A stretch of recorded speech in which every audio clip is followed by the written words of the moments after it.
Audio Jungle.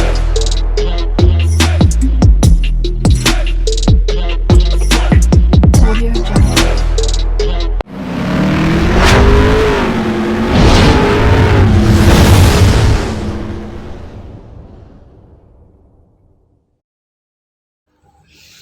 Hello everyone, welcome to my channel Morning Moon's Diary. আজ আমি বানাতে চলেছি সর্ষে পোস্ত ছাড়া ইলিশ ভাপা। সর্ষে পোস্ত ছাড়া ইলিশ ভাপা আগে কি কোনোদিন খেয়েছেন? যদি না খেয়ে থাকেন তাহলে এই রেসিপিটা দেখে নিন। দুর্দান্ত লাগে খেতে।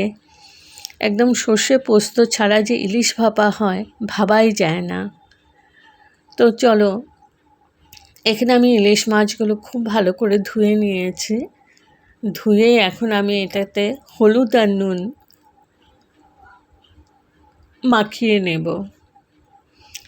মেখে আমি 10-15 মিনিট রেস্টে রেখে দেব। একদম ডিম থাকা ইলিশ মাছ, তার মধ্যে আবার ভাপা, আর একদম অন্যরকম একটা ভাপা। তো নুন দিয়ে দিলাম, এবার দিয়ে দেব হলুদ।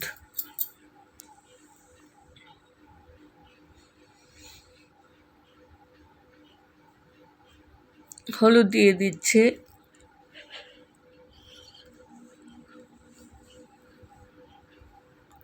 এখন খুব ভালো করে মাখিয়ে নেব।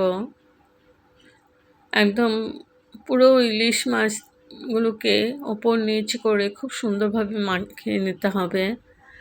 মেখে আমি 10-15 মিনিট এই মাছটাকে রেস্টে রেখে দেব। সর্ষে পোস্ত ছাড়া যে ইলিশ ভাপা হয় ভাবাই যায় না, তাই না? তো চলো, আমি আজকে করে দেখাচ্ছি। একদম খুব ভালোভাবে মাখিয়ে নিয়েছি।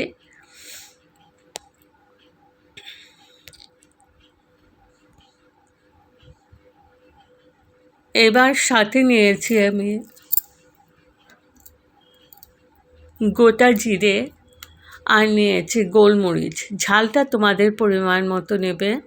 আমি কয়েকটাই গোলমরিচ নিয়েছি আর একটু আদা নিয়েছি, আধা ইঞ্চ মতো আদা নিয়েছি টুকরো করে। এবার আমি একটা মিক্সিং জার নিয়ে নিলাম। এখানে আমি সাদা জিরে, গোটা জিরে, গোলমরিচ আর সাথে দিয়ে দিলাম আদার টুকরো। আর তোমরা যদি বেশি ঝাল খেতে পছন্দ করো সাথে কাঁচা লঙ্কাও দিয়ে দিতে পারো। তো আমি কাঁচা লঙ্কাটা এখন দেইনি, কারণ গোলমরিচ দিয়েছি, গোলমরিচের ঝালটা হবে। আর সাথে দিয়ে দিলাম একটু জল। এবার আমি খুব ফাইন একটা পেস্ট করে নেব। তো খুব সুন্দর একটা পেস্ট করে নিয়েছি। আর তোমরা যদি ঝাল খেতে পছন্দ করো 2-3টে কাঁচা লঙ্কাও দিয়ে নিতে পারো সাথে। এবার আমি একটা টিফিন বক্স নিয়ে নিয়েছি বড় সাইজের। এই মাছগুলো আমি একটু দিয়ে দিচ্ছি।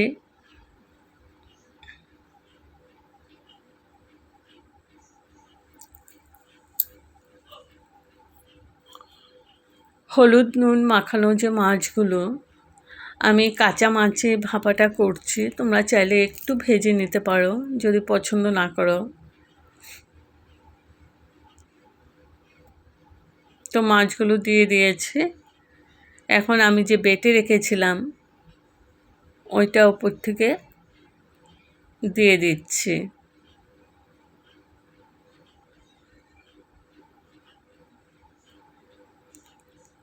উপর থেকে দিয়ে দিলাম। আর মিক্সিং জারটা ধুয়ে একটু জল দিয়ে দিলাম।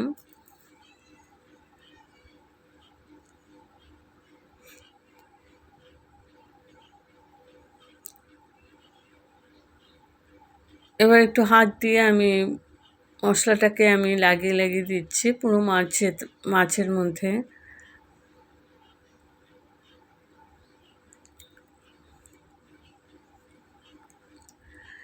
এখন এই মিক্সিং জারটার মধ্যে আরেকটু লাগালাগি ছিল, ওটার মধ্যে আরেকটু জল দিয়ে এখানে আমি পরিমাণ মতো নুন আর দিয়ে দেব হলদি, দিয়ে একবার ঘুরিয়ে নেব।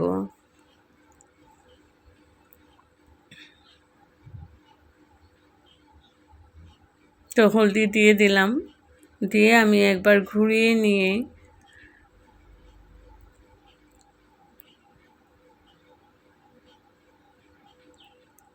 এই মাছের মধ্যে এই জলটা দিয়ে দিলাম। হলুদ নুনের জলটা এখানে দিয়ে দিলাম, কারণ আমি আগে হলুদ দেইনি।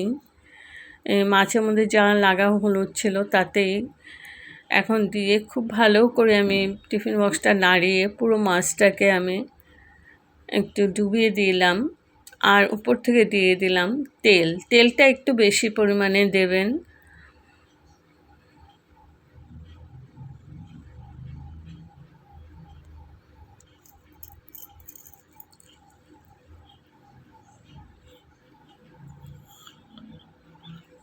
যারা এভাবে কোনোদিনও খাননি একবার খেয়ে দেখবেন, ভীষণ টেস্টি হয় আর গরম ভাতের সাথে জাস্ট জমে যাবে।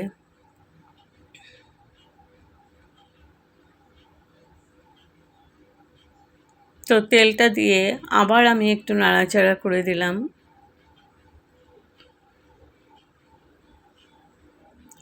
ওপর থেকে কয়েকটা কাঁচা লঙ্কা দিয়ে দিচ্ছি।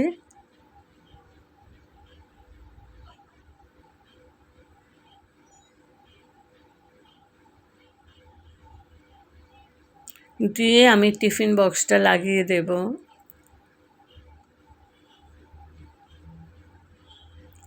আর এদিকে কড়াইয়ের মধ্যে আমি জল বসিয়ে দিয়েছি, আর সাথে একটা স্ট্যান্ড বসিয়ে দিয়েছি।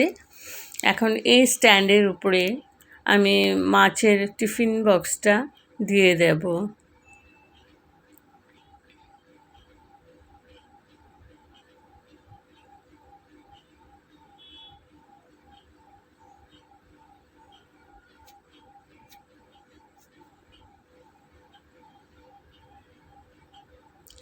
তো টিফিন বক্সটা দিয়ে দিয়েছি, দিয়ে আমি ঢাকা দিয়ে একদম হাই ফ্লেমে 2-3 মিনিট হাই ফ্লেম করে আমি 5 মিনিটের মতো কুক করে নেব।